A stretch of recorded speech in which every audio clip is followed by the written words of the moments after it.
everyone. My name is Adish Kol. I'm from class 70. Today I'll express my views against the topic global decarbonization goals. Carbon offsetting is a mechanism used to finance greenhouse gases emission reduction. This financing is achieved through the purchase of carbon credits in the voluntary carbon market known as VCM, in which money needs to be paid first.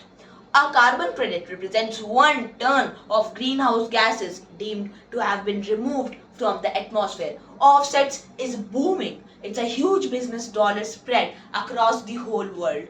You might be surprised to know that companies have spent literally $851 billion already in the year 2021.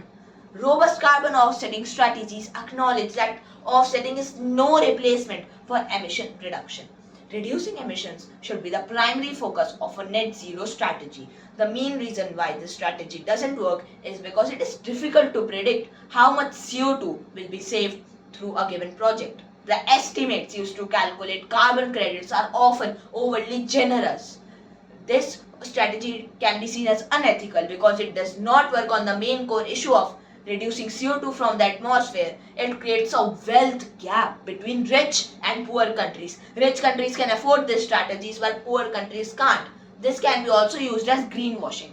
Reducing emissions instead of offsetting them would be the most ethical way.